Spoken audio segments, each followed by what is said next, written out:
We hope you're all well, and we welcome any new members that have recently joined this community of practice. Thanks for being here this morning. My name's Veronica Nunes, and I'm one of the leads in the Healthy and Sustainable Food Systems team at the Victorian Health Promotion Foundation, Vic Health. And I'd just like to begin by acknowledging the traditional custodians on the unceded lands on which we are all dialing in from today. So here at Vic Health, I'm working on the lands of the Wurundjeri people of the Kulin Nation, and I'd just like to pay my deepest respects to their ancestors and elders past, present and emerging, and all Torres Strait and Aboriginal people joining us here today. It always was and always will be Aboriginal land. So you're most welcome to also add the name of the traditional land that you're dialing in from today in the chat, just so we know where you're all coming from.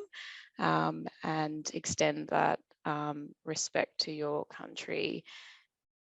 So we might start off with a bit of an interactive icebreaker this morning. While people are still coming in, we'd like to paint a picture of where do you normally do your grocery shopping? So 3 options here, direct from a farm or farmer's market, usually from a grocery store, including online, or somewhere else, including another market. So there's an annotate pencil function on the bottom left-hand side of your screen. So you can click that to pick on a stamp icon to place on the box of where you normally do your grocery shopping. So you can choose a love heart or a star and place that on where you usually do your grocery shopping. And if you're finding that difficult, you can pop that in the chat as well.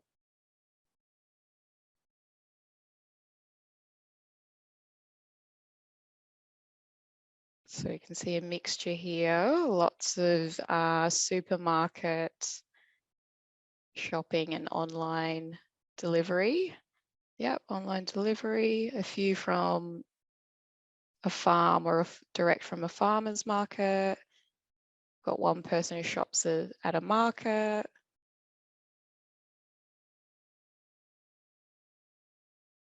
Looks like majority is supermarket or a combination market and supermarket.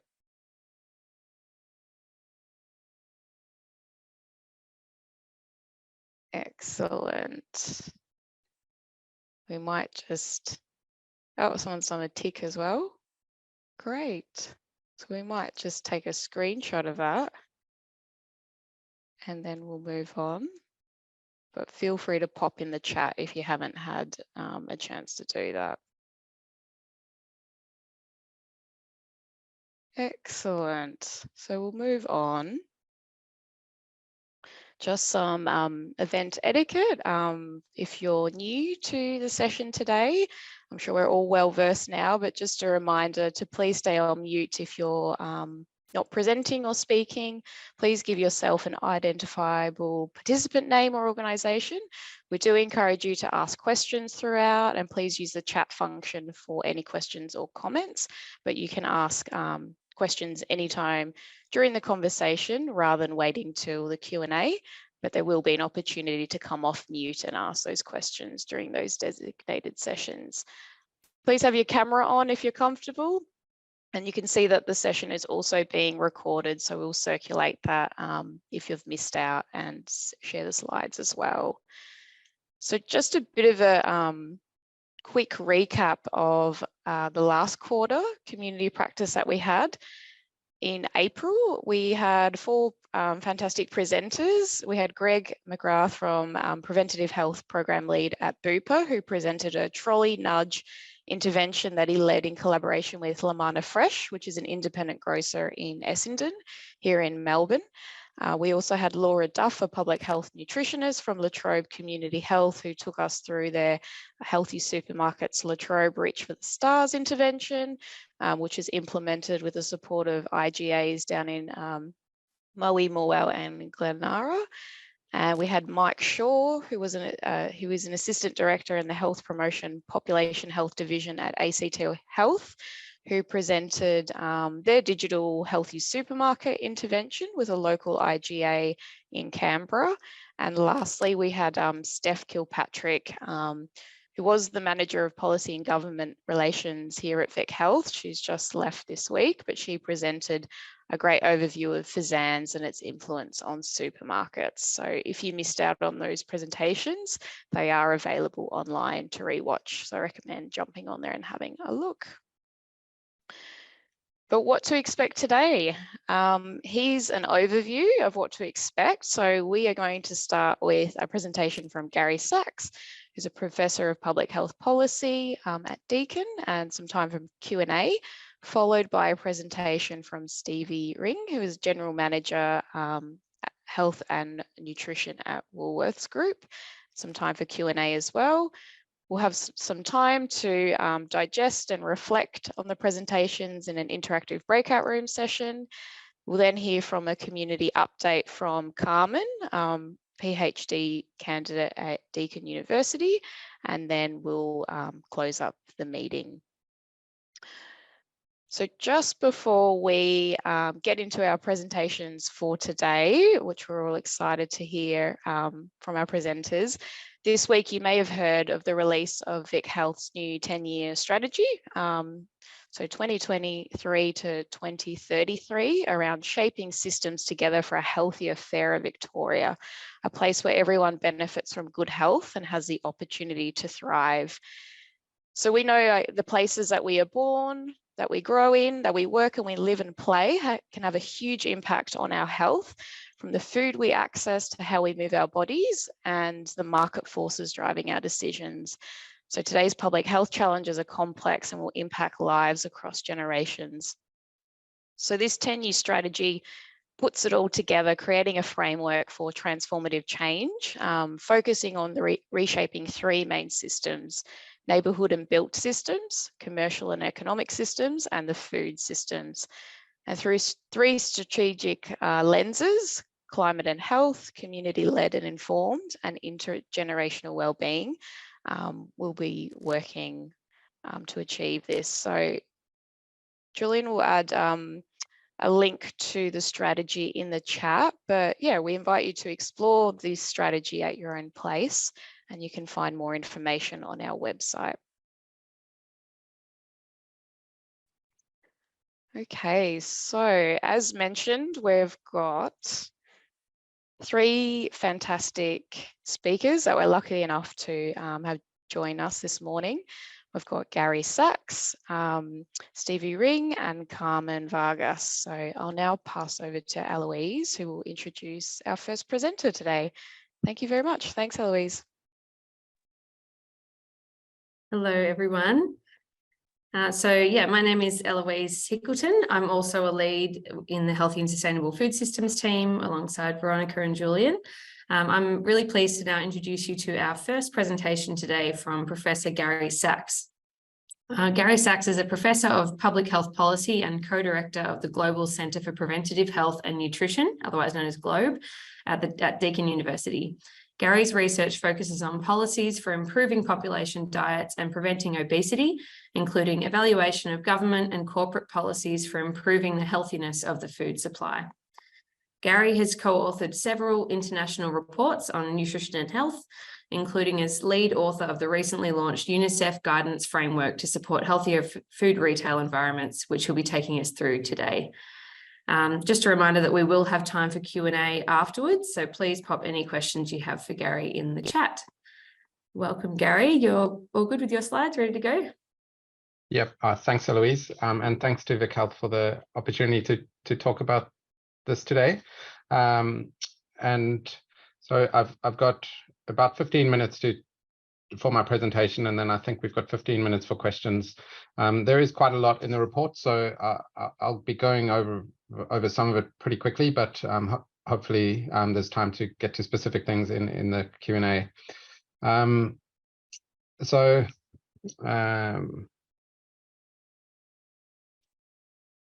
The report I'm talking about is this quite colourful looking report by UNICEF and the Norwegians. It's the Norwegian Sovereign Wealth Fund. I might just talk a little bit about how what they've got to do with this. It came about. So the Norwegian Sovereign Wealth Fund is amongst the highest, the largest asset managers in the world. So the Norwegian government earned a lot of money out of particularly oil, and they put almost all that money into a sovereign wealth fund, which then invests in many of the largest companies in the world, and being the Scandinavian kind of politics, they have a very much a social bent to them. So probably more so than most of the big asset managers that you may have heard of, BlackRock, Vanguard, who really are focused on profit. The Norwegian bank does try and at least look into social issues as part of their investment. And so a few years ago, they partnered with UNICEF to put together a document around child rights in the garment industry, really focused on, I guess, labor rights. And they used that guidance document to advocate for the companies that they invest in to make improvements to child welfare and child rights in the garment industry.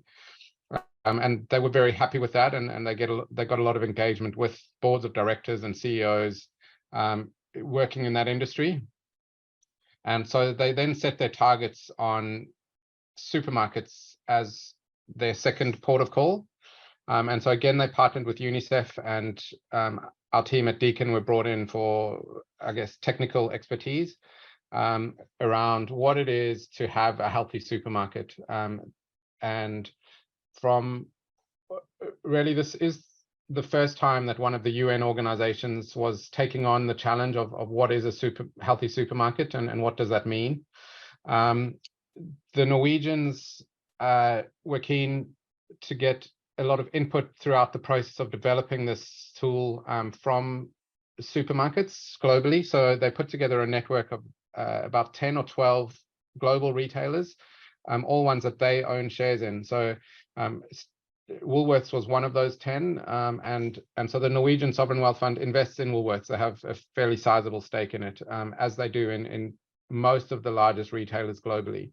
And so the idea is they engage those supermarkets, and they plan to continue to engage them to talk about that as major shareholders in these companies that use their influence to try and shift the supermarkets towards healthier practices. That's the intention behind this document. That does take a very much child rights approach. So a lot of the framing in the document is around child rights. What I'll do in this presentation is I'll spend the first few minutes talking about some of the other ways they justified the case for action. So why should supermarkets care about nutrition and child rights? And then in the last few minutes of the presentation, I'll talk through the actual recommendations for supermarkets. But all the detail is in the report. For this audience, I won't need to spend too long on each of these slides because obviously this is a community of practice who's interested in this topic. But just to give you a flavor of the sort of arguments that were made for why supermarkets should care about child nutrition.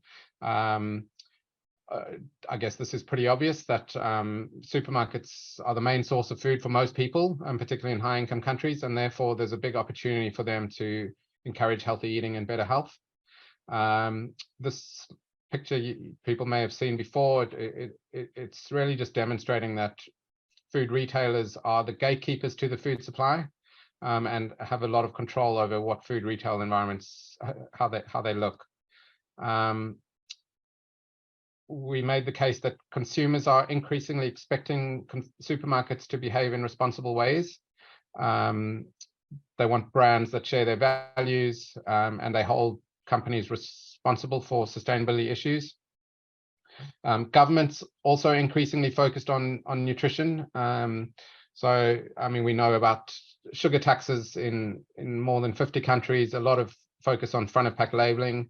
But in the supermarket space specifically, the UK are probably have taken the most action in their recent rules around product placement, also plans to restrict some kinds of price promotions in the next couple of years. Mexico has, in some parts of Mexico, they've put a ban on sales of particular foods to children. So I guess here we were just making the case that governments are increasingly regulating the space, and supermarkets, the supermarkets that are on the front foot around health and nutrition will be better placed to deal with those regulations, is how we framed it. And we also made the case that investors are increasingly interested in nutrition.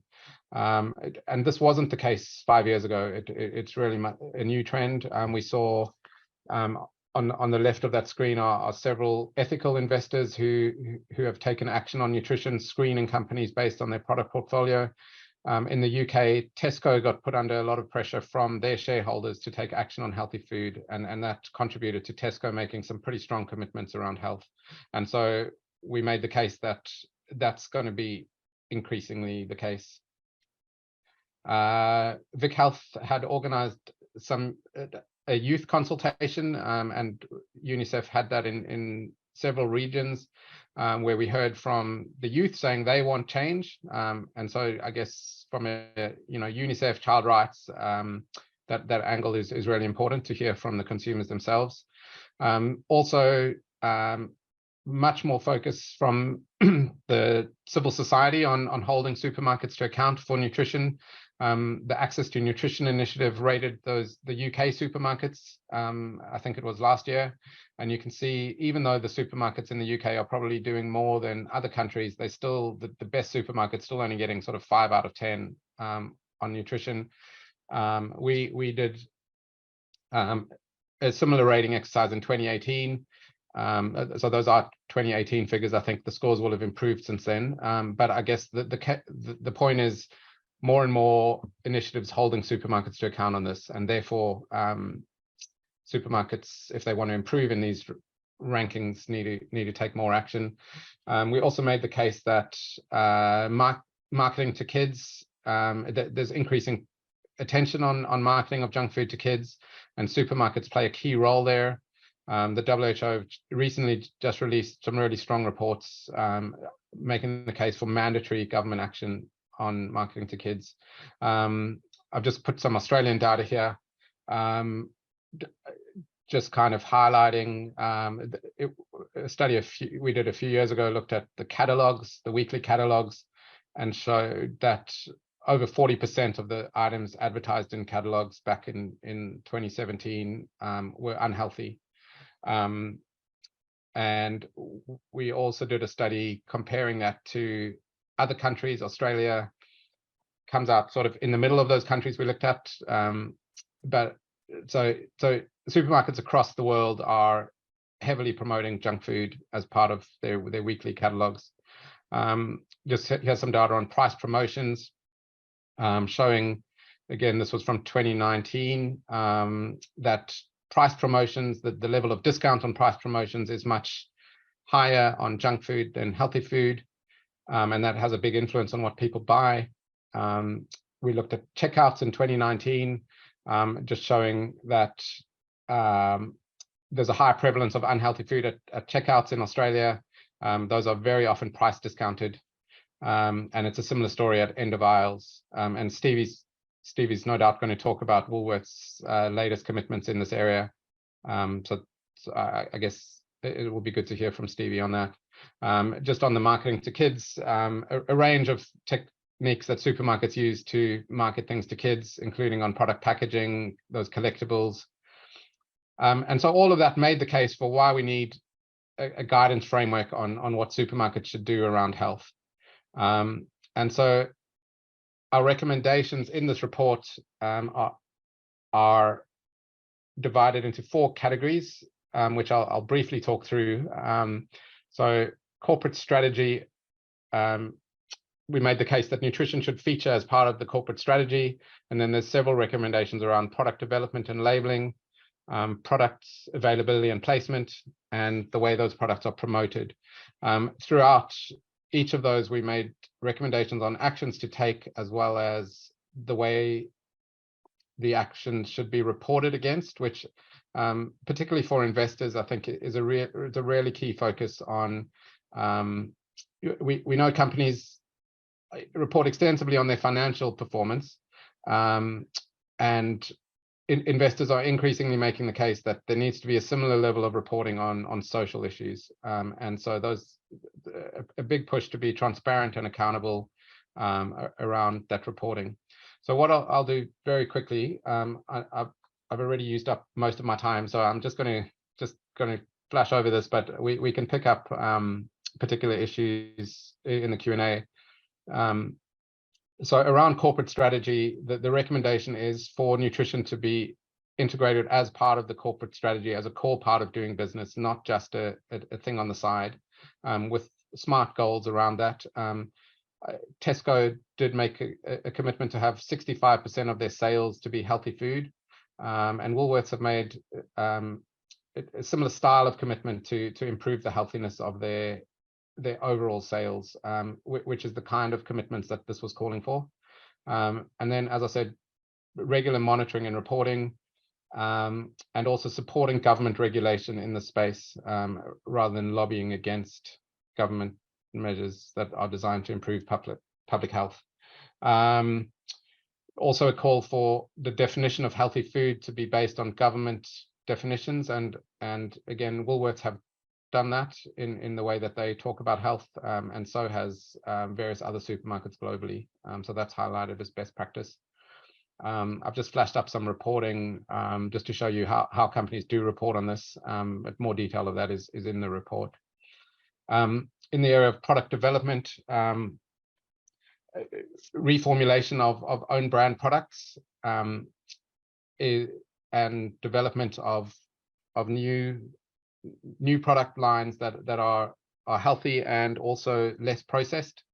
The report did introduce the concept of ultra processed foods, and I think supermarkets are really well placed to have more products that are less processed.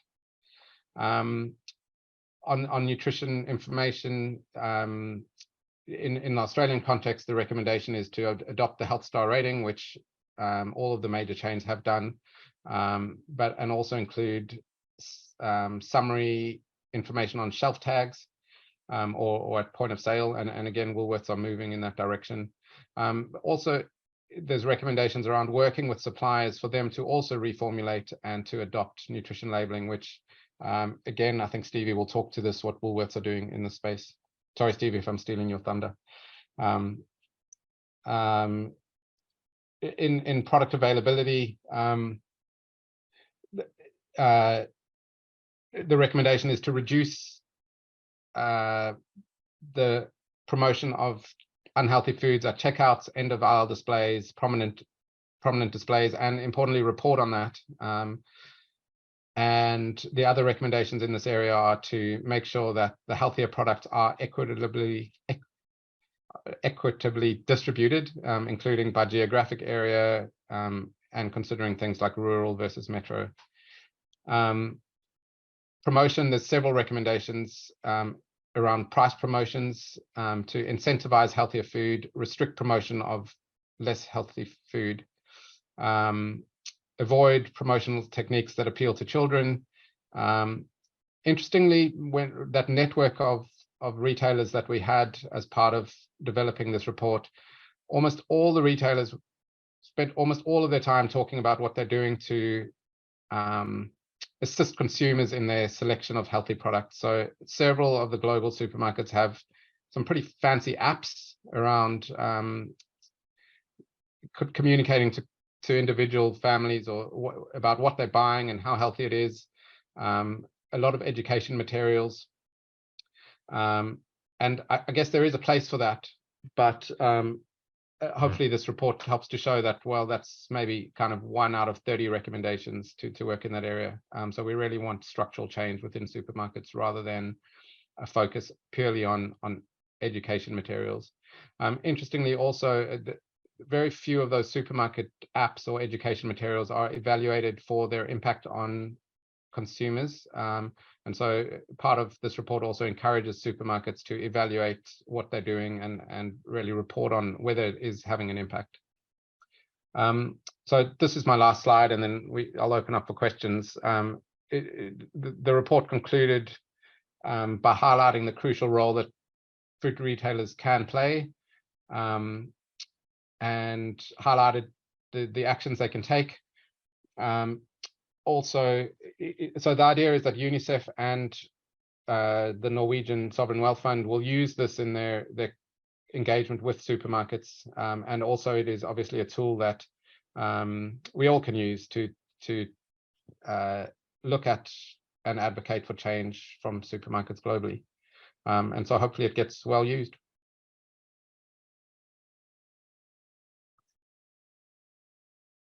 Thank you so much, Gary. I take it you're finished? Yes. I want to cut you off. Great. Thanks so much. That's such a practical guide. We'll be interested to hear from Stevie how that looks, how that feels to implement from a supermarket point of view. But while we'll just wait a minute or so, because now we have some time for Q&A. If anybody has any questions for Gary, feel free to take yourself off mute or put your hand up or add a question into the chat if you have a question. Can I ask just Simone Austin, I'm at Healthy Life, which is part of Woolworths Group. Gary, you talked about evaluating and the more need to evaluate the education tools and the apps. Has anyone done any evaluation? Because obviously it can be quite tricky to do, and I wondered if there was any good examples of evaluation of those sorts of tools. Good question. Thanks, Simone. I believe in the report from UNICEF, there are a couple of examples. I think in the UK, Sainsbury's have done some evaluation of a couple of the campaigns they've run around, I think, food and veg. I can't remember the detail, but it is in the report. They've done one evaluation of that. But for the most part, I'm not aware of very many academic evaluations of it. And certainly the supermarkets do love to talk about how consumers engage with the things they develop, but it doesn't go as far as saying, well, what impact did it have on sales, which I know is quite tricky to evaluate, but I think that's an area that where we can work together with supermarkets to say, well, you've got this great app, can we work with you to see if it's having an impact or what impact it's having.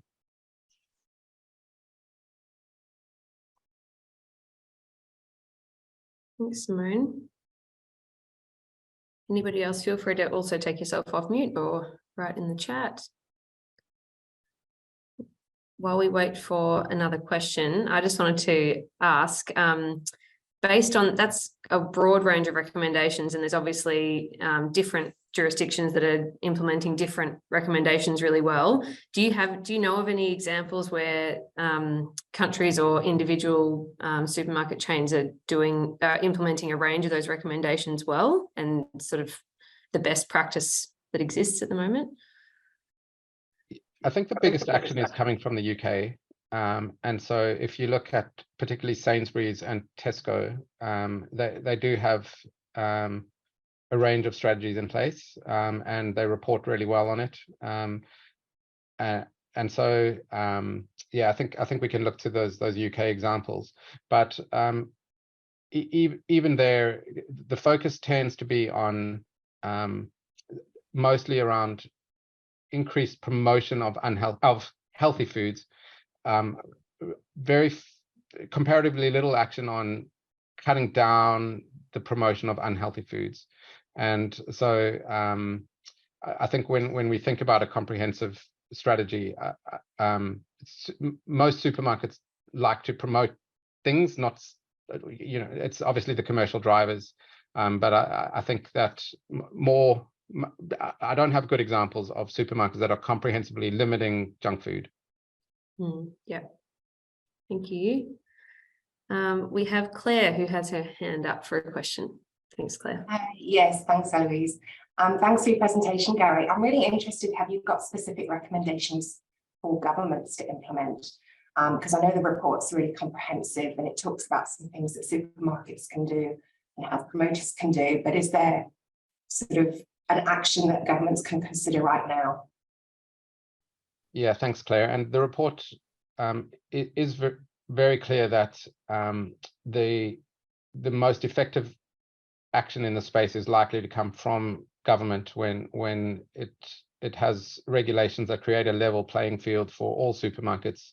And so while most of the report talks about voluntary actions for supermarkets, it is at pains to make it clear that government action would be more effective for the most part.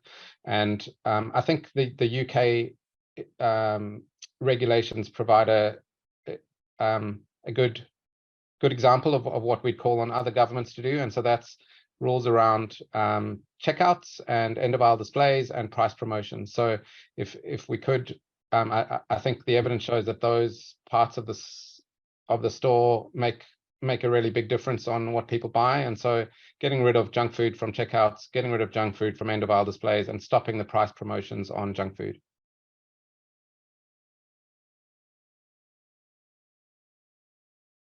Thank you, Claire. Anybody else with another question?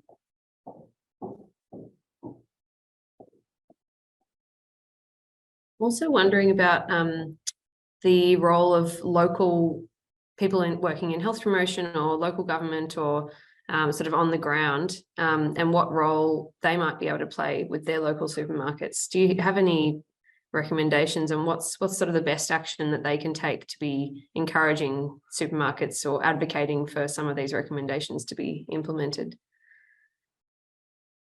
Yeah, that's a really good question, and I think that the recommendations in this UNICEF report, even though they're aimed at sort of the large global companies, I think a lot of them would apply to a local supermarket as well. And so I think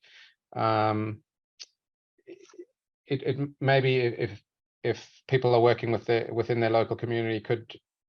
I don't see why you couldn't use this document to have a conversation with a local supermarket about which aspects of this might apply. Probably some of the corporate reporting things wouldn't be relevant. Some of the working with suppliers maybe is, I mean, a little bit difficult if a local supermarket doesn't have the power to kind of influence suppliers. But certainly the things around how products are promoted in store, the availability, making sure that, again, price promotions and prominent displays are focused on healthy products rather than unhealthy products. I think those are discussions that could be had with local retailers. Great, thank you. Lisa, take yourself off mute. Good morning. Thanks for your presentation, Gary. I'm a Twitter fan, so I'm often sending you random what about thises. So today in The Guardian, they released an investigative report showing supermarkets in Australia make more profit per retailer than any peer international, and also with the duopoly we have in Australia versus the competition overseas. What type of opportunity can your group take to use this evidence-based data that the profits being made in Australian supermarkets can be X amount spent towards having healthier options and having better promotions within supermarkets, leveraging the news that was released today? Yeah, thanks. I hadn't seen that report, so I'll look into that. I think the case that we were trying to make in this document is that selling healthy food and focusing on healthy food, child rights and nutrition it doesn't have to harm profits at all. So I think while those, it's very interesting that that report saying supermarkets in Australia are making higher profits than elsewhere, but I think that is separate point. There's plenty of money to be made selling healthy food, and so I think what this report's designed to show is that how you could restructure a supermarket to be focused more on healthy products and influence supply chains that to increase the availability of healthy products, including working with suppliers. So I don't have a direct answer to your question, but I guess I wouldn't be framing it as, well, we need supermarkets to make less money and they should do that by focusing on healthy food. We're trying to frame things in a positive way. I think the frame you could do is look how well the overseas supermarkets that are making less profit than Australian supermarkets are doing. And that's an opportunity where Australian supermarkets could meet their international peers. Yeah, so there may be opportunity there, yeah. There aren't that many examples of supermarkets that are healthy though, so we just need to be, yeah, it's not like Australian supermarkets are that much worse than ones globally from a health point of view. Thank you, Lisa, for your question. And we have another question in the chat from Aricia. I'm a health promoter, and in my catchment area, most supermarkets are big chains, not independent ones. Do you have any tips for partnering with large organisations when it's difficult to reach the right person? Well, Stevie's very friendly, so she's normally very responsive. Look, it is a challenge though. Trying to navigate relationships. Store managers, if they're part of big chains, do have probably limited scope to change. And so from a health promotion officer working locally,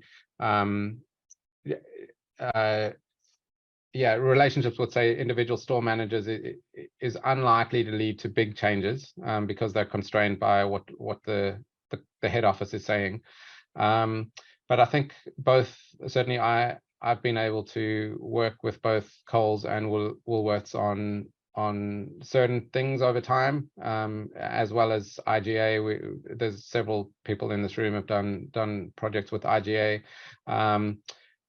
I think it's good to just have discussions. Some of them don't lead anywhere, but some of them do. I'm sure Stevie can talk more to that about potential local partnerships, trialing things in particular areas. Certainly both Coles and Woolies do trial things before they make big national announcements, and so there may be scope to partner with them on those. Thank you. And we have time for one last question in the chat from Emily. She said, thank you for your presentation, Gary. I'm currently a dietetics student with Deakin, and we're working on a project on this topic. Are you aware of any engagement that has happened with food companies directly? As I can imagine, there is pressure on supermarkets from suppliers of companies that produce primarily ultra-processed food. Yes, so the dynamic between suppliers and supermarkets and the relative power and influence is definitely interesting, and I think we certainly, from a public health point of view, need to be talking to both supermarkets and food manufacturers. There is some work being done to try and influence food companies and talk to them about nutrition. Just in our research group at Globe, we've been running a trial to see if engaging with big manufacturers around nutrition can lead to change. We've also repeating that scorecarding we did in 2018, which gives the large companies a score based on their nutrition commitments, and we're engaging quite heavily with the food manufacturers on that.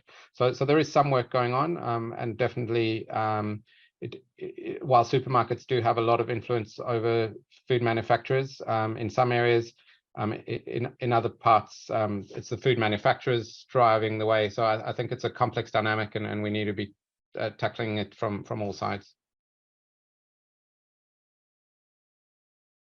Wonderful. Thank you so much, Gary, for your presentation and for being so generous with your insights and answers to everybody's questions. We will wrap your roll up now and I'll pass back over to Veronica.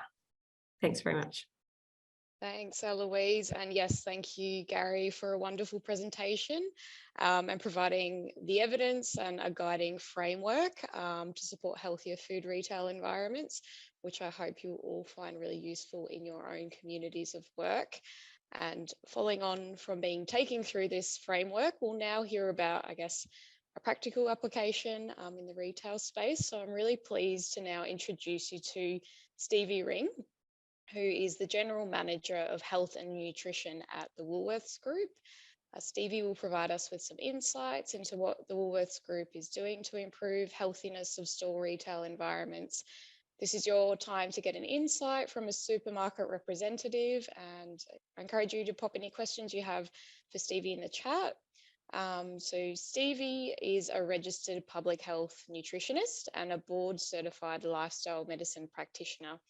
She's a fellow of the Australasian Society of Lifestyle Medicine, and in her role as General Manager of Health and Nutrition for Woolworths Group, Stevie's leading the way to make healthier choices more accessible, affordable, and inspiring for all. So Stevie's passionate about the role of lifestyle practices and healthy habits that play in improving lives. Key to Stevie's approach is listening deeply to priorities and challenges to understand and critically pull expertise together to develop effective, balanced strategies and initiatives that make a difference. So we'll have a Q&A after Stevie's presentation as well, but if you've got questions in the meantime, just pop them in the chat. So welcome, Stevie. Are you okay to share your slides? Yes, absolutely. Thank you. I am working on sharing my slides at the minute. Does that? Looks great. Yeah, full screen, and you can hear me okay? Perfect.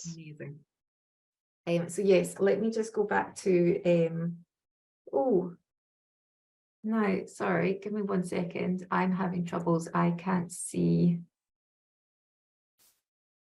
what I'm sharing. Let me see if I can fix this.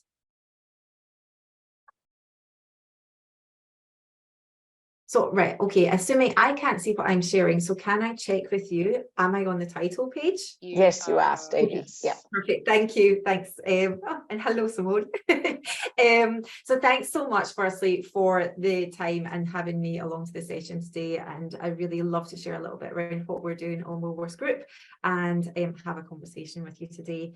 And I am actually joining you from Sydney, Gadigal land. So just thought I'd acknowledge the beautiful country that we get to live in. I constantly remind her anytime I go on my morning walk how lucky I am to live in this country and raise my family here. So it's just like to acknowledge living here as well.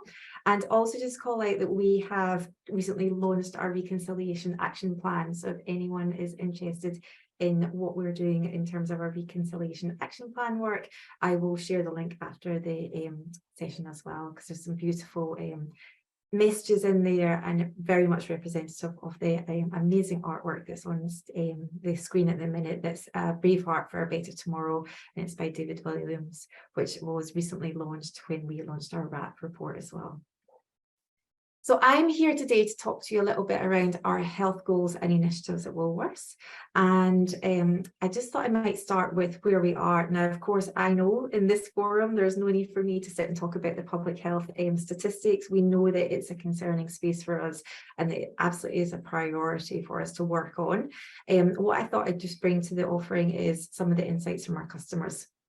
So our customers certainly see health as a priority for them, and they really are looking for supermarkets to do more to support them in their health journey. So I think that's a constant reminder that we need to really do more when it comes to health, and our customers have open arms in terms of asking for support and gaining advice from supermarkets as well. We're seen as able to give them that support. And when it does come to making purchases, health really is at the top of mind when our customers are coming into store. And just on how we get a lot of our insights, we do run a lot of customer insights year round. One of the pieces of research that I've been doing now since 2017, so we're in our 6th year coming up, is our annual food and health survey. And we go out and we talk to 2,000 adults in Australia, and we ask them a significant number of questions on foods, their health behaviours, what they're looking for, what they're asking for. And that gives us a lot of rich insights to bring back into the business and also then work on strong initiatives that really help them. What I'm showing here is really just a very high level of some of the insights that we share, but I just thought it is worth really putting into and understanding some of the insights that we get that are really balanced. I think that often comes out. I think in the headlines, you will often hear or see people being really confused about health, not knowing what to do with the latest trends or the latest diets. But actually, one of the insights here, it says like the top 5 priorities for health over the next 12 months. It's really rooted in like really credible, healthy living advice. So it's people who are trying to eat more fruit and vegetables. They're trying to avoid artificial colours, flavours, preservatives. They're trying to think around portion sizes and eating smaller options, reducing their sugar, reducing their confectionery intake. And I think that's quite nice to see that people are really following those healthy eating principles, and they're trying to move more into that space. Probably just recognition of the fact that there is barriers to healthy eating, and no surprise to this audience, it will be around perception that healthy eating is more expensive, the motivation to cook and the time to cook as well often is a drawback as well. And we're actually about to do this survey again, we're in the midst of it right now, so we'll have new results in the next month or two. And I think one of the things is we know that our customers are really like value is front of mind at the minute. It's impacting both our team and our customers. So I think that sort of the value promise and the cost of healthy eating is really at the forefront of our customers' minds. And I think there's a big opportunity for us to do greater support, which I'll talk to that as we go through the session. But yeah, more information on our customer insights is of course available in both our sustainability report and our healthy living report. So I'll share the links for that as well. And we're trying to do more to share our insights with our suppliers, with our partners and such like, to help build that community of knowledge. So just jumping now into our aspirations for health, and it really is around making healthier easier for all. So we do have a group commitment to materially increase the healthier choices in our customers' baskets. And to do that, we are, and sorry, I need to move my screen because I'm working on 2 screens to read this, but we've got 3 commitments under that. So the first one is around committing to making healthier easier for our customers by supporting, educating and inspiring them to live healthier lives. Our second one is to lead the way for affordable and healthier products that our customers love. And then our third one is all around how we can support that future generation and children around inspiration and getting more active. And all of our commitments are featured in our 2025 sustainability plan, which is of course available to you online, and I'll share the links. And its health is one part of our broader sustainability plan, and we report on it year on year. So actually in the next couple of months, you will see this year's annual report from the work that has been in place. So I'll definitely share the link with the group when that gets launched. And what I just thought I'd highlight is a few things around actually how do we measure and track ourselves, because in health and retail, I think often health is discussed, and it wasn't until we had very clear measures on how we track health, that's when we really got breakthrough in retail. So we now have identified that we will work towards growing the proportion of healthier options in our baskets by 50 basis points every year, and we track that.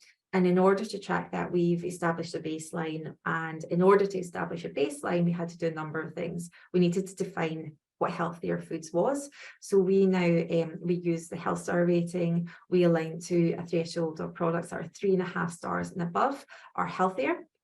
And with that, we've used our database to apply health star rating and get that information from suppliers to actually establish a baseline of where we're sitting. So you'll see that in F20 we started in 61.1% of our range was healthier, and that's gone up by like 30 bits year on year, and we're continuing to work on that. But what we know is it doesn't increase on its own. There's a lot of support, literacy, education and initiatives both in-store and online that we need to do to support our customers to actually shift that number. So it's a very significant goal, and there's a lot of work that goes behind it. So that's what I thought would be valuable just to bring to life today. So starting with our own brands. Now, own brands is an incredibly important area for us because it's sort of at the heart of what we do in a way that we can then engage and talk to our suppliers and our customers as well. But we've been working on our own brand strategy on health for many years now. And Primarily, we started with our reformulation program. Of course, we support the government's Healthy Food Partnership and the reformulation targets there. And actually pleased to see with the work that we do to remove salts, fats, sugars from our products and increase the amounts of fruits, vegetables, whole grains in our products, we're actually now sitting at 76% of our products are meeting those targets. We also work around really making our products transparent, our packaging transparent, our labelling strong on health. So of course you'll know that we apply Health Star rating to 100% of intended products. We apply Health Star rating to products that are intended to have the Health Star rating. And we also have made a commitment around how we use graphics or packaging that might apply to children. So we don't put graphics that appeal to children on products that are unhealthy, and we're working towards that as well. And then yeah, just in general, I would say like the work that we're continuing to do in the own brand is all around making it as good as it can be. Of course, it's around affordability, but also it's giving customers a healthier option as well. I think we're very pleased to just acknowledge that the George Institute has acknowledged that we have the healthiest own brands when compared to other products and other retailers in Australia. So I think that's testament to the work that has been done by the product developers and the chefs team, and working alongside the health and nutrition chapter to really improve our products to be as strong as they can be. We'll continue in this journey, and we know that it's not just about reformulation, it's very much around what innovation can come in and how do we continue to improve our range overall. And obviously we've got the most healthiest known brand of Macro in our portfolio, which we're very lucky to have, but we've got many brands in our own brands, and we do absolutely consider them all when it comes to our health strategy on own brand. Just actually going to talk briefly to what work we're doing with suppliers.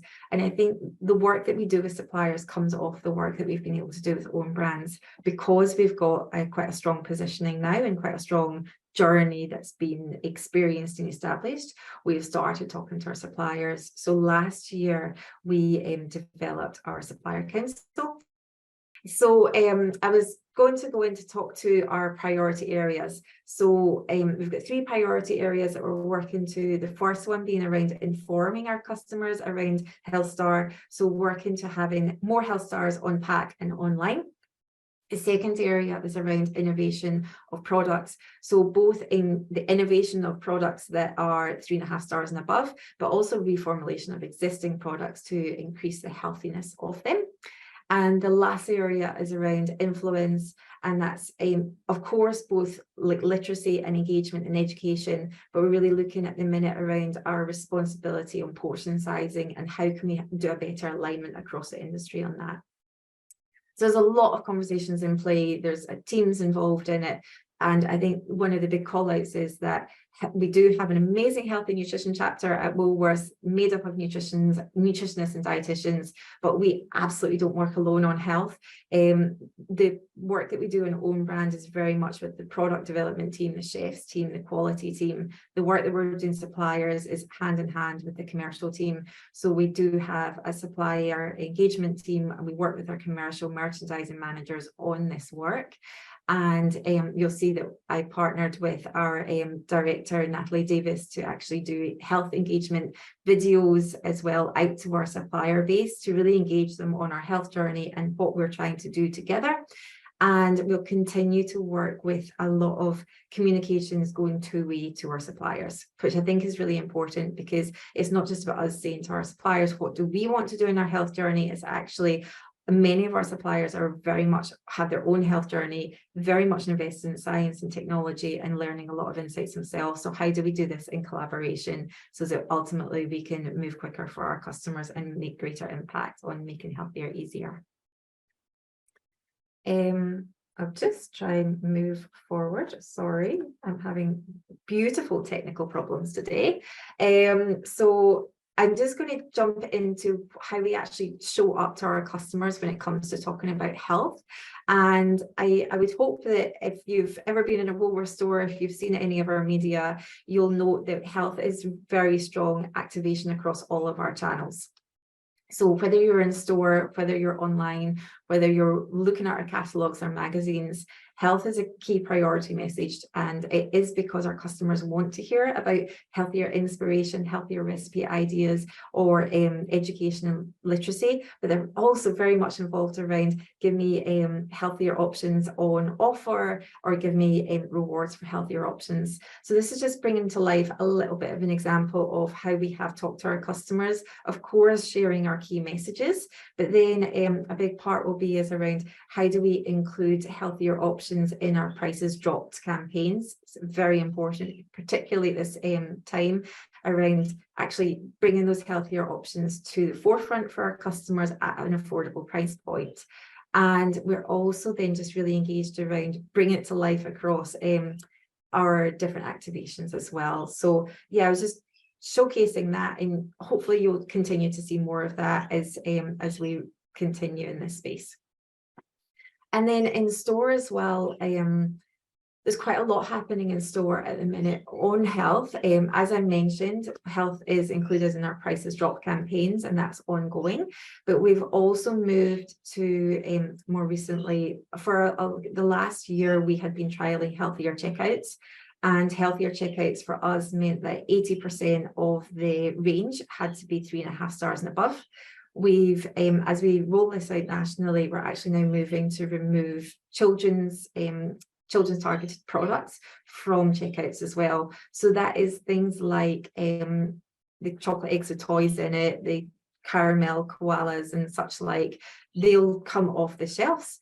And that's just really an acknowledgement of response to our customers, that people are looking for healthier options first and foremost. And also, I mean, I'm a mum of 3, I know what it's like to go shopping when you're asked for a lot of things, so it's also bringing that sort of more support into customers as well at that checkout space that can be quite stressful. So it's a really good initiative, and we will absolutely be tracking to see what is the impact of that, and do our customers like it as we roll it out nationally.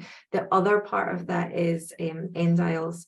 End aisles is an area I know that there's a lot of criticism over in regards to what has been positioned in those products. So we're moving to having healthier options at every one of our end aisles on a shelf.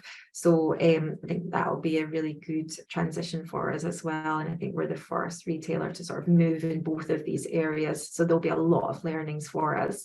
And I think probably one of the things that's quite exciting is how do we work with our suppliers to extend the range and the offering of healthier products in our stores, so that those products are ones that are really appealing at a price point that our customers are going to buy and enjoy, and it's something that's rewarding for them. So I think that's a really interesting area for us. We're quite excited to move into that space, and there'll be a lot of learnings that I'm sure that we'll be able to share once we've got more detail. One of the areas that's potentially a little bit more advanced for us is what we do on our digital health initiatives. And there's quite a lot in play in digital, and I'd love for you to, if you have any insights on this, or if you even don't know these tools, and check them out. I'd love for feedback. But sort of starting at the top left, our online product information. It doesn't sound that exciting to have nutrition information online, but many people don't. So that was one of the big sort of focus areas for us, is having nutrition information online for our products, because it really helps customers shop online, and we know that more and more people are shopping online, so having that information available is very important. Also around where suppliers have given us the information for their health star rating, we'll put that online as well. There's some really great tools that we have to support customers on their shopping experience. So if they have an allergen or a dietary need, or they're wanting to shop by Health Star, for example, they can also use our product filters that then pulls up products that are suitable for them. That's a very well used tool, along with a tool called Healthier Options. And that is one, it's been in place now for a few years. It's so well received generally. And it's, if you were shopping, say if you were shopping for cereal, breakfast cereal or a yogurt or such like, and you click on an option, it will then say to you, actually, there's a healthier option for you. And that's based on health star rating. It's within the same category, it's within the same price point. And then it's the customer's choice as to whether they want to switch out for that product. So it's really helping them with those little nudges in the store. We also have our Healthier Easier Hub, and that really brings to light a lot of the information that we have in our supermarkets around recipe provisions, meal planning ideas, and just really inspiration to get people up and running. And more recently is what we've launched as the food tracker. So that's been brought to us and empowered by Healthy Life. And the food tracker is a wonderful tool. It gives customers really insight to their own shopping basket. It relays the Australian dietary guidelines. So it looks at the food groups and analyzes how does your basket compare to the Australian dietary guidelines. And after bringing that awareness to the individual or the household that they're shopping for, they can then link into more information around, well, what can they do? Is it around linking to healthier options, giving them switches or swaps to improve their shopping basket? Or is it around literacy through the wonderful programs that we have that are all free, that would help you move to whether you want to eat more fruit and vegetables or increase your fiber or reduce your sugar and confectionery products? All that information is there to give customers more detail. And it gives us a lot of insights as well to go what's actually helping customers on this journey. So there's a lot of stuff happening in digital, and I quite appreciated what Gary said, is that digital is not the only answer when it comes to health and retailers. And I know that it's an area that's quite exciting and new, but I think we do have to be considerate and go, it's not about only doing health online. We have to absolutely continue with in-store initiatives and really support customers in that journey of how do they plan to shop, how are their shopping experience to support them to healthier choices, and then continually nudge them and support them in whether it's inspiration or options and such like. So it's sort of the full array. And then I just thought I'd just final call out with what we're doing in our children's health.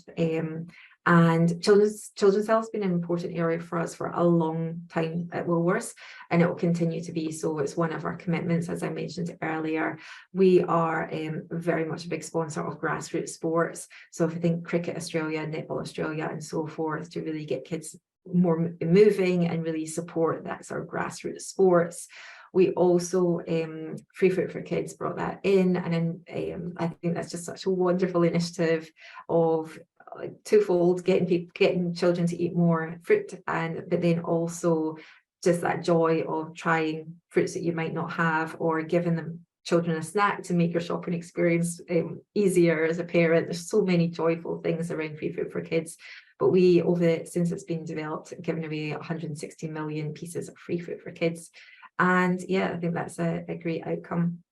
We also have a number of other initiatives in place, such as partnering with Life Education and, of course, the Free Fruit for Kids Discovery Tours, which we've seen so many students and guardians and teachers coming through that programme that really talks about the joy of food and beautiful education that's appropriate for that age range.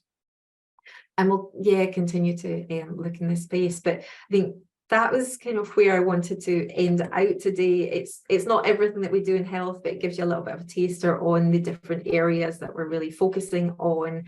And what I thought I'd just offer is that our reports, I can send you the links for them. We do, of course, have our 2025 plan, and that outlines all of our commitments across the whole of sustainability. And then our annual report gives you obviously detail around how we're reporting and tracking and monitoring in those. And our next report will be out in the next couple of months. And then really love you to have a look at the Living Healthy report. That's an annual report as well, brought to you by Healthy Life. And that gives you an absolute deep dive into holistic areas of health. So I've spoken a lot today on the focus of our food and our supermarkets initiatives, but that really broadens the breadth to like movement and our our well-being and so forth. So there's lots of really rich customer insights in there, as well as activation points.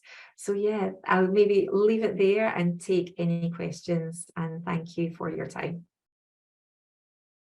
Thanks so much, Stevie. That was great to hear an update on what Woolworths has been doing, and I guess the specific work that you're involved in. And we can definitely see there is definitely alignment and overlap with the work that we're also trying to do in public health. So that's great. So we do have some time now for questions. We are running a little bit behind, but hopefully you can stay on, Stevie, and answer some of these. I will give everyone a disclaimer that Stevie, you have a specific remit in your work, so I'm sure Stevie can answer many questions, but just try and keep it to the area that Stevie has spoken on as well. So I'll open it up now for questions. I think we've got a few in the chat that I'll go through. So a couple from Lisa. Question for Stevie: I have trouble with Woolies online applying the filter of healthy options, healthy and gluten-free, all at the same time. Any tips or customer service tutorials we can access? I love that. So if you can contact me and give me examples of where, and I will send it back to the team. And I have an amazing team in digital that are just working through any glitches like that. So if you can give me screenshots of where it's not working, and I can feed it back to the team. So thank you for raising that, because I've not heard of them not being compatible. Excellent. Thanks, Stevie. Another question here from Lisa, which I'm not sure if has been answered. How can we request product stocks that we might find in one supermarket but not another in the same region? How do store localize offerings with health or cultural needs? Yes, I think I get the gist of that. So if you're visiting another state, for example, they might have a different range. Is that, and you're looking to have a particular product in your store? Is that right? Yeah. So I speak to the store manager and go, can you get this in? We generally stock on demand, so if there's a need for it or an opportunity, it's worth just reaching out to the store manager and talking to them. Generally, it's a great place to start. Otherwise, you're welcome to try online as well, because there might be a different offering that you can get online versus in your store. Thank you. I've got another question from Chanel from the City of Greater Bendigo. Thanks for a great presentation, Stevie. How did Woolworths come to choose 3.5 stars as the definition of a healthier product? Does Woolworths have any policy specifically related to ultra-processed foods? A lot of these foods still get 3.5 stars or above, but are considered discretionary in terms of the Australian Guide to Healthy Eating. Yeah, great question. It wasn't an overnight outcome, that was for sure. There was a lot of conversations around how we are going to define healthier, and ultimately we looked at all the different ways that healthier has been defined by other groups, other partners, other researchers, and we just brought it back to actually the government's Health Star rating system is one of the best labelling systems understood by customers and recognised globally, and there was a few reference points to look at that. And then in terms of the 3.5 star threshold, we did, of course, looked at how other researchers and partners had actually created their own thresholds, but we, in addition to that, looked at our own database, and it really saw that 3.5 was the sort of point that excluded the majority of discretionary foods and included the majority of healthier foods. And when you related to that to the core foods and such like. So that's how it came about, and we tested it and we've communicated it. And what I would say is, once we had that definition, it was very clear, it made it really helpful. It made it easier to engage our commercial teams and our suppliers, because it was like one reference point that was either it was healthier or it wasn't, and therefore products can be included in their campaigns or they cannot, or they can be put on certain shelves or they cannot, and it just put a lot of clarity behind it, and I think that's important. And just the point around, of course, I'm very much interested in following the UFP conversation. It's around making healthy sort of in a way that how can you engage customers and not confuse them entirely? We absolutely, when we were talking to customers about healthy eating, we aligned to the Australian Dietary Guidelines. When we're talking about around how we categorize it, we're using health star rating. And I think it's a continually learning process around how we can support our customers and make healthy easier longer term. So I think we follow the conversation. This is our definition for what we use right now. It works at the minute, but we'll continue to listen and learn as we go forward, as the science moves on. Thanks, Stevie. We've got another question in the chat around the Healthy Star rating. Someone who finds it confusing sometimes because they're a food with 1-star rating. Does Woolworths have a quick 1-page info displayed in store about what these Healthy Star ratings really indicate and what is considered healthy? So we definitely have it online, and then in stores we do have point of sales with health star rating, and it often says like very similar to the government campaign around the more stars the healthier, or look for more stars, so that you'll see in our stores. And then we can certainly look to have material like a 1-pager in store in like our customer services area, but I don't think we do it at the minute. So that's, I'll write that down as something that we could potentially do if it's deemed helpful. Great. Thanks, Stevie. You're popular. Lots of questions coming through. I've got a question from Adrian. Thank you for the presentation. Very interesting. Just wondering if you have any reflections on whether / how the project Gary spoke about was useful to Woolworths. It's been super useful. So I was involved in that, and I think being part of the conversation, I think was incredibly helpful. Having now a published report that we can then go almost do our own reference point against and go, where do we feel that we're delivering on this, or where are our gaps? And we're in the midst of that at the minute to go, actually, what do we need to do, or where's our opportunities? So I think having reports like this is just continually helpful for us to help improve our planning and focus areas on what initiatives that we're going to move forward with. So I always welcome initiatives and reports like that, and really appreciated being part of it. Thank you.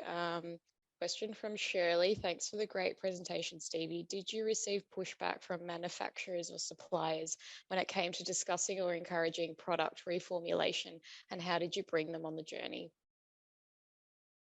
Yeah, product reformulation isn't easy.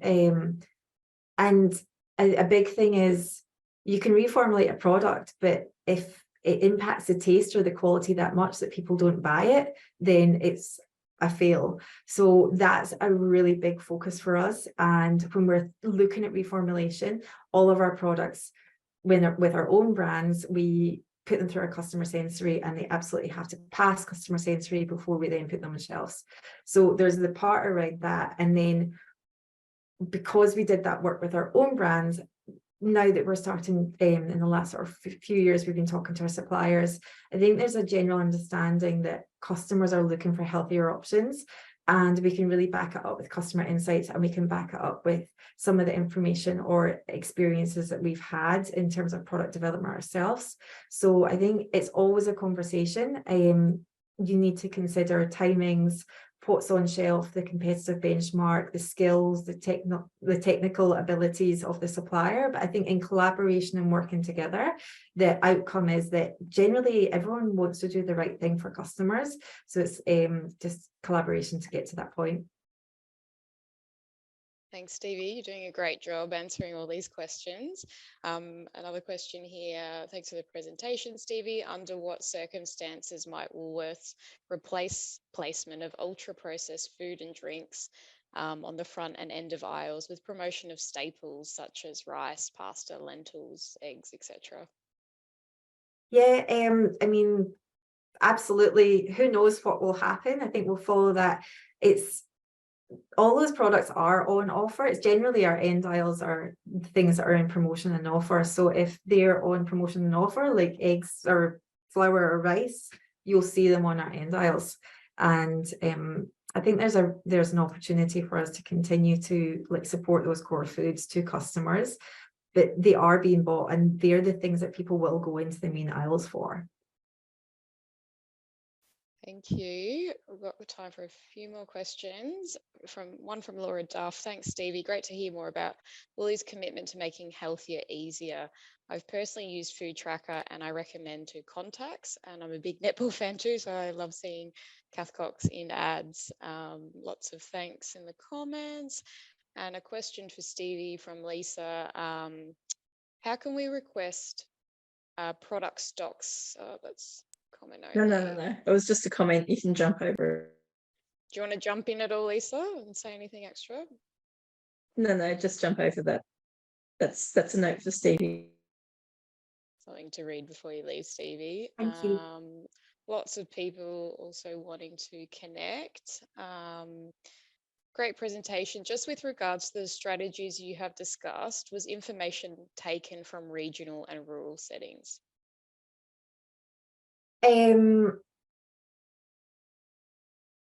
Yes and yes to a degree, but when we've talked about the broader strategy, it's been more around looking globally around what initiatives in play. We took a lot of learnings from overseas around like healthier checkouts and end aisles, of course. The the product work has been more in alignment with working with what the government's doing. But when we've looked at the initiatives, particularly around children initiatives and rollout, that space, that's been more involved in the community work. And like I recently had some conversations with CEQ in Northern Queensland around activations and what they're doing in the IBIS stores, which is fascinating. But yeah, in general, I think there's a lot of still learning and opportunity that we can continue to explore in that space. Thanks for the question. Are there any last questions? And feel free to come off mute.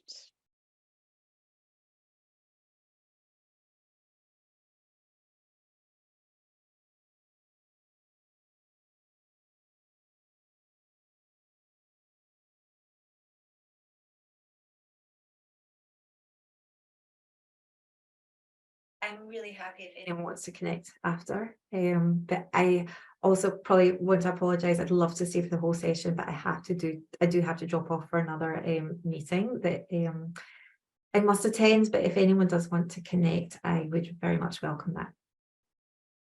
Great. Well, thank you so much, Stevie. Your presentation was great, and we really appreciate your effort and time joining us today and answering all of our questions. You did a great job there, and hearing more about what Woolies has been up to, and we look forward to finding more ways in which we can work together as well in the future. So if anyone has any further questions, we can also direct you towards Stevie as well. But thank you very much. Appreciate your time, and we'll say goodbye to you now. Thanks for joining us. Thanks all. I'll pass over to Eloise for our next session. Great. Thank you, Veronica. I was about to thank Stevie, but no point. I think she's gone. Okay, so now we have some time to network and digest what we've heard this morning and discuss our reflections into key takeaways in groups after listening to all these great presentations from Gary and Stevie. So Veronica, Julian and I will be breakout room facilitators. We have about 15 minutes for discussion and we'll reconvene as a large group at about 11:35. The key thing we wanted to discuss as a group is how can you leverage the work from Gary and Stevie for your local community? And as part of that, it would be great if people can sort of introduce yourself and your name and your organisation and where you and your organisation are at with your work in healthy supermarkets. Are you just starting off?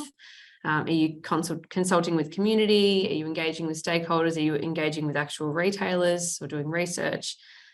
So yeah, we'll have a bit of a discussion as part of those groups. If you get lost or you drop out just prior to the breakout rooms or during a breakout room, you'll be put back into the main room and just write in the chat that you're here, and we can allocate you back into a group. So Julian will just allocate us off into our 3 groups. And we'll see you back in the main room in 15 minutes. We're just getting everyone back into the main room now. I hope you all had wonderful discussions. I know in my group we had some really interesting time to reflect and some considerations as well, and a few light bulb moments. So please keep them coming. But thank you for everyone for sharing. We will now move on to our last quick presentation for the day from Carmen Vargas. So Carmen is a PhD candidate at Deakin University. She's going to give us a quick update on the Store Scout app for enabling supermarket engagement. And Carmen is a public health nutrition professional with a Bachelor of Dietetics and Nutrition and a double Master of Public Health and International Development at La Trobe University. So her career is underpinned by her interest in prevention through nutritional education programs and healthy eating advocacy campaigns in Mexico. And her personal values strongly align with a social justice and social equity basis of public health. So she's currently researching co-creation of interventions in food retail environments for her PhD. And she's going to give us a little bit more of an insight into her current project. So are you happy to share your slides, Carmen? Excellent. Thank you. Over to you. Mute myself. Perfect. Thank you. Am I sharing the right screen? Yes, you are. Perfect. Well, thank you very much for that introduction. I normally don't hear what I do, and it's awesome. Thank you. As I start, I would like to acknowledge the traditional owners and custodians of the various lands on which we virtually meet today. I'm standing in Kulin Nations land, and I would like to extend my respect to their elders, past, present, and emerging generations, and acknowledge all the contributions to science that Aboriginal or Indigenous Australians have made over the years. Today I will be presenting on a specific project that we have that is about building capacity of health promotion professionals to use Store Scout app for enabling supermarkets engagement. So you may remember that last year I came to this community of practice and applied a survey, or invited you to participate in a survey. And something that we found in that survey was that it was very difficult to engage retailers. And this is something that has come again and again in these communities of practice. And we know that Store Scout has been used mostly in remote stores to engage retailers, to improve the store environment. And we want to test how it can work in regional and urban supermarkets. So to do this, we got fund to conduct this experiment that aims to build capacity of a group of health workers interested in working with supermarkets. So we thought that this was a very good forum to advertise this project and get interest from you to get involved with us. So what is this project about? We are aiming from August to November to conduct this project, and is designed in 3 phases. And we aim to complete them, as I said, through August to November. So in this project involves a survey, initial and final survey, and the bulk of the work is during these capacity building sessions and the use of Store Scout. So in the capacity building sessions, we are using a learn, do, reflect framework that is about showing you things that we know that work and letting you try them, and then come back and we can reflect together what works and what doesn't work and what we could improve together. And then we go again to the field and do other amazing stuff. and then come back and reflect once more. So we are aiming to do this over 4 sessions, and the main sessions are related to how to use the StoreScout app, and then how to interpret that data, and how to use that data to actually go to supermarkets as, and I think that after listening to Gary's and Stevie's presentation, I think that this fits very well to what they were saying in terms of, okay, well, we have all this amazing stuff going on. How can we apply that? And that there were some questions related to that. How can we apply this in our local supermarkets? So we are trying to bring that into how to, and getting that those reflections and understanding how it's working and what is not working in the field.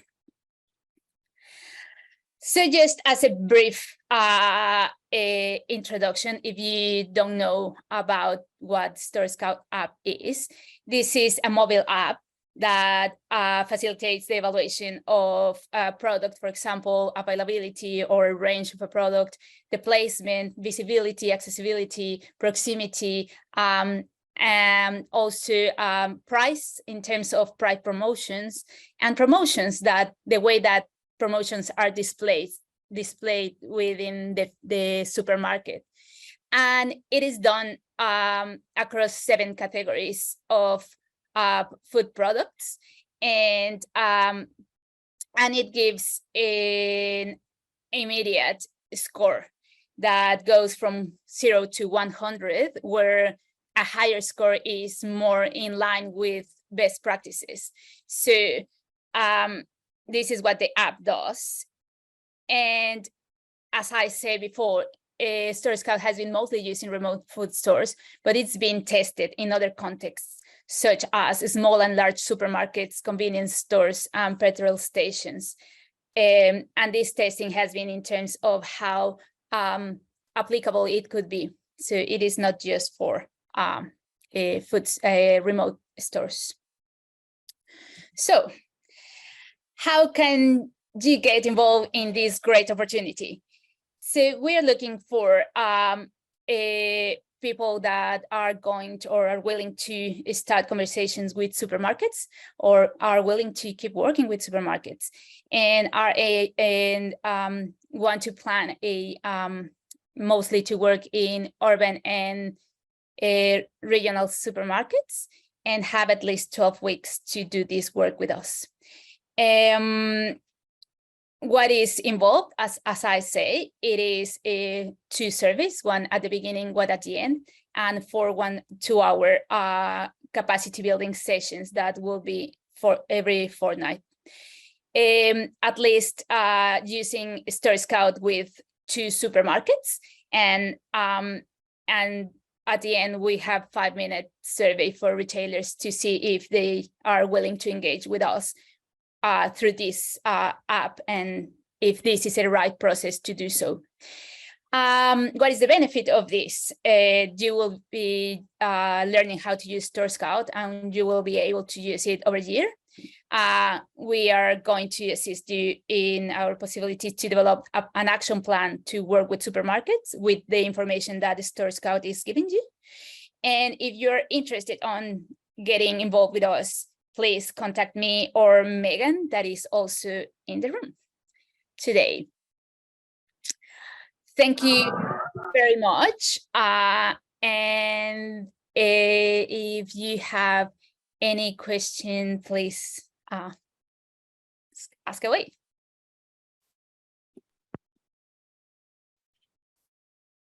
Thanks, Carmen. Very interesting project. I'll just open it up for any questions, if anyone has any.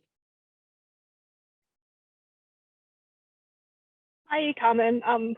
I'm Emily, so I'm currently doing Master of Dietetics with Deakin at the moment, and working on the Reach for the Stars project with LCHS, using the StoreScout app, and we've used it twice already. Is there any resources that are available that have a little bit more detail on, because we're sort of using it on the fly at the moment, and I think our supervisor said that there might be training that we're able to join, but is there any resources that we can access to help us make sure we're using it properly, because some of the language with some of the questions, I've had conversations with my project partner and I that we're interpreting it slightly differently. So I guess, is there more like a manual, more details on how to use it properly without having the opportunity to do the sort of more detailed training, I guess? I think that Megan has that answer for you. I'm hoping you've received the manual to give you some information to. So I think if you want more training and you're not able to attend this, please contact me and I can try and arrange and answer your questions. I'll do that. Anyone ever wants to ask anything about using the app, I always make sure that I'm available to support that. But I think if you're able to attend the training and get that more information, that will be it could be really helpful with your work, but it depends how it fits in. We are looking at creating more online modules at the moment, so it's kind of like watch this space. Monash is creating online training, and we do actually have a mock store so that people can actually go through the store and test it and see what, when you submit the results, you can look at what the differences are between yourself and anyone else. We've got our answers of how we believe it should be answered as a researcher. And we can also, and you can see the differences, but each of the information, the questions have that tooltip. So I guess it's really important going through and looking at taking your time on that, but I'm sure you've done that. So just reach out. We're constantly developing and improving not only the app, but the information to support people using the app. All right, thank you. Thanks for the question, Emily. Any other last questions?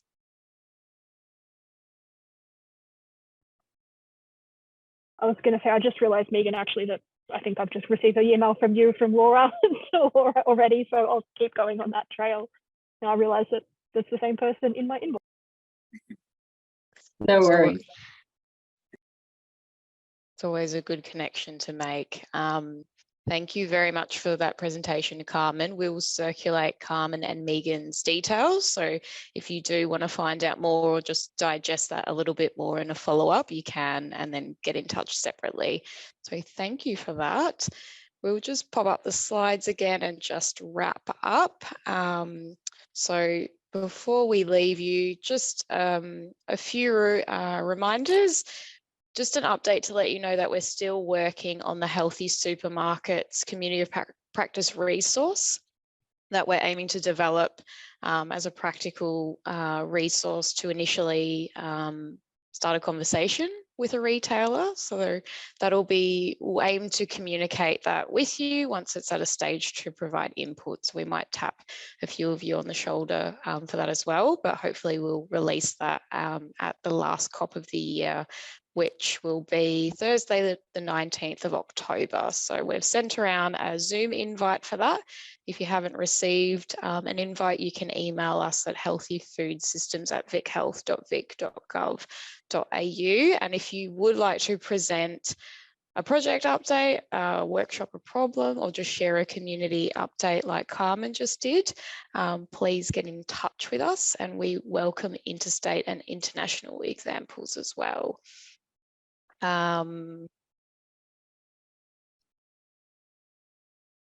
And we've also got, Julian's just popped in a link to our Miro board. So as always, we pop lots of resources, events, publications, everything we're trying to do to keep up in the supermarket space. So you can always click on that Miro board just to review what's the latest, and feel free to add anything as well, or any promotions of events that you're doing that's related to healthy supermarkets. So thank you again to all our wonderful presenters. Thanks, Gary, for coming along. Stevie's already gone, and thank you, Carmen. Really appreciate you spending the time to present to us today, and thank you for everyone's engagement, participation and contribution in creating healthier supermarket environments in your own local community, wherever you may be, in Australia or internationally. A reminder, a copy of these slides and a recording will be emailed to you and publicly available on the Nourish Network website. So if you've got any colleagues that have missed out, you can direct them to that as well. Or if you know anyone that would benefit from joining this COP, they can just get in touch via the Nourish Network website or email Healthy Food Systems at Vic Health to join the official mailing list to get all our comms. So thank you all very much. Great to see you all, and we'll see you in October. Take care, and 3 minutes back in your calendars. Bye, everyone. And thanks to the team behind the scenes for your wonderful work today.